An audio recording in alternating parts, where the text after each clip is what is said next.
Perkenalkan, nama saya Enji Runtuh, mahasiswa dari Politeknik Kementerian Kesehatan Manado, jurusan Keperawatan Prodi Nurse Reguler. Saat ini saya akan melakukan penyuluhan tentang gizi dengan materi karbohidrat, lemak, dan protein.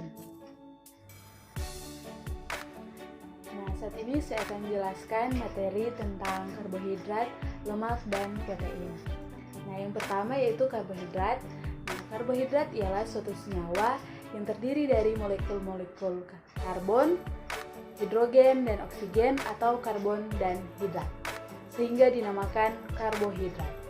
Nah, karbohidrat juga yaitu suatu zat penghasil kalori dengan angka kalori 4, yaitu 1 gram karbohidrat mengandung 4 kalori. Karbohidrat yaitu suatu zat makanan yang mengandung sebuah unsur karbon, hidrogen, dan oksigen.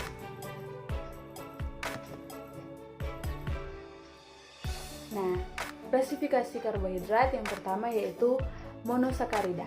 Nah, monosakarida ini merupakan karbohidrat yang tersusun atas satu monomer atau satu molekul gula.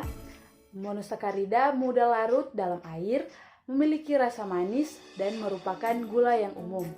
Ditemukan pada buah dan madu.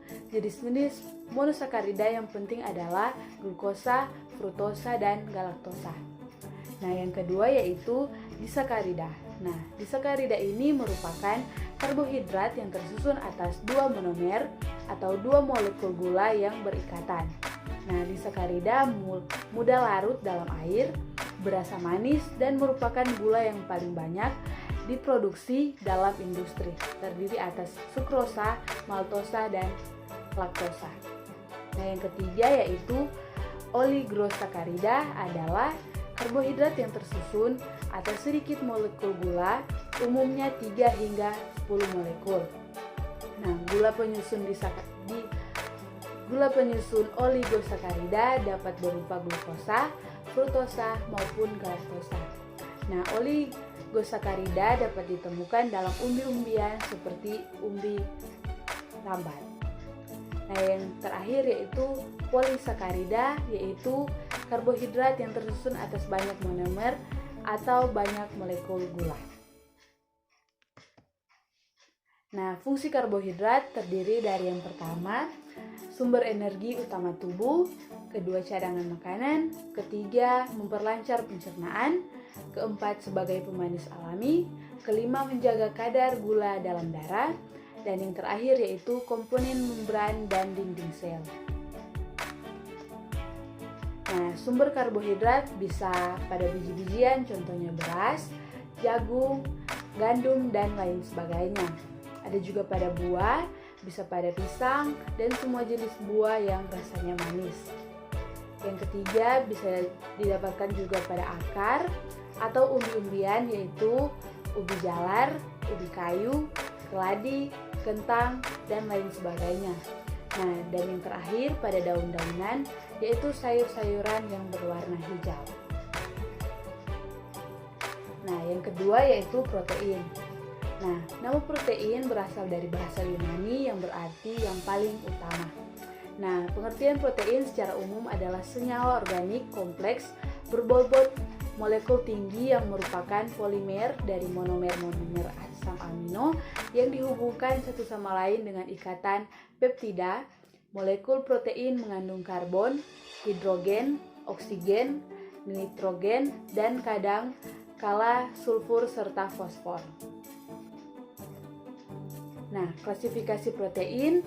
Protein berdasarkan fungsi biologisnya, protein berdasarkan komponen penyusun, protein berdasarkan struktur susunan molekul, dan protein berdasarkan asam amino penyusunnya, dan terakhir protein berdasarkan sumbernya. Nah, protein berdasarkan asam amino penyusunnya oleh asam amino esensial. Asam amino esensial adalah asam amino yang dibutuhkan oleh tubuh, tetapi tubuh tidak dapat mensintetasnya sendiri sehingga harus didapat atau diperoleh oleh protein makanan. Protein yang tersusun oleh asam amino non esensial. Asam amino non esensial adalah asam amino yang tidak dibutuhkan oleh tubuh dan tubuh dapat mensintesa sendiri melalui reaksi aminasi reduksi asam keton atau melalui transminasi. Nah, yang kedua yaitu protein berdasarkan sumbernya, yaitu protein hewani adalah protein dalam bahan makanan yang berasal dari hewan seperti daging, ikan, ayam, telur, susu. Protein nabati adalah protein yang berasal dari bahan makanan tumbuhan seperti protein jagung, kacang panjang, gandum, kedelai, dan sayuran. Nah, yang berikut yaitu fungsi protein. Fungsi protein ada 5. Yang pertama yaitu perbaikan dan pertumbuhan jaringan tubuh sebagai pembentuk antibodi atau kekebalan, sebagai sumber energi, membantu metabolisme tubuh, dan yang terakhir mampu mengikat hemoglobin dan mengangkut oksigen dari dalam darah. Nah, sumber protein yang pertama protein hewani bisa dari susu, telur, ikan, ayam, dan daging merah. Nah, protein nabati bisa kita dapatkan dari tahu atau tempe, kacang kedelai, dan yang terakhir yaitu kacang polong. Nah, yang ketiga yaitu lemak. Nah, lemak ini adalah senyawa molekul besar dan terbentuk dari molekul yang lebih kecil melalui reaksi dehidrasi. Lemak disusun dari 2 jenis molekul yang lebih kecil, yaitu gliserol dan asam lemak. Nah, klasifikasi lemak. Asam lemak. Asam lemak adalah asam organik yang terdapat sebagai ester trigliserida atau lemak, baik yang berasal dari hewan maupun tumbuhan. Asam lemak merupakan asam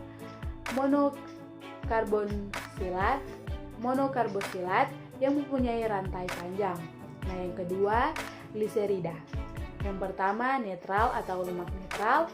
Gliserida netral adalah ester atau antara lemak dengan gliserol.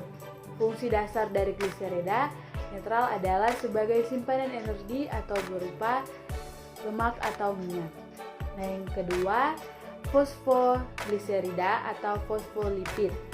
Lipid dapat mengandung gugus fosfat lemak termodifikasi ketika fosfat mengganti salah satu rantai asam lemak. Penggunaan fotogliserida adalah sebagai komponen penyusun membran sel dan sebagai agen emulsi. Nah, asam lemak tak jenuh merupakan asam lemak yang mengandung satu ikatan rangkap pada rantai hidrokarbonnya. Nah, asam lemak jenuh merupakan asam lemak yang mengandung ikatan tunggal pada rantai hidrokarbonnya. Jika gliserol berikatan dengan satu asam lemak disebut monogliserida, jika berkaitan dengan 2 asam lemak disebut digliserida, dan jika berkaitan dengan 3 asam lemak dinamakan trigliserida. Nah, trigliserida merupakan cadangan energi penting dari sumber lipid. Nah, fungsi lemak ini yang pertama menjadi cadangan energi dalam bentuk sel lemak. 1 gram lemak menghasilkan 39,6 kilojule atau 9,3 kcal. Nah, yang kedua, lemak mempunyai fungsi seluler dan komponen struktural pada membran sel yang berkaitan dengan karbohidrat dan protein demi menjalankan aliran air, ion, dan molekul lain keluar dan masuk ke dalam sel. Nah, yang ketiga, menopang fungsi senyawa organik sebagai penghantar sinyal seperti pada prostaglandin dan steroid, hormon, dan kelenjar empedu. Keempat, menjadi suspensi bagi vitamin A, D, E, dan K yang berguna untuk proses biologis.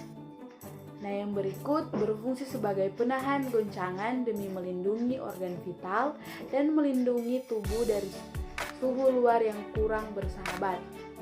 Nah, lemak juga merupakan sarana sirkulasi energi di dalam tubuh dan komponen utama yang membentuk membran semua jenis sel. Nah, yang berikut sumber lemak bisa kita dapat dari salmon, alpukat, kuning telur, minyak zaitun, biji cili, ikan sardin, minyak kelapa, kacang-kacangan, dan selai kacang. Demikianlah penyuluhan dari saya. Ucapkan terima kasih.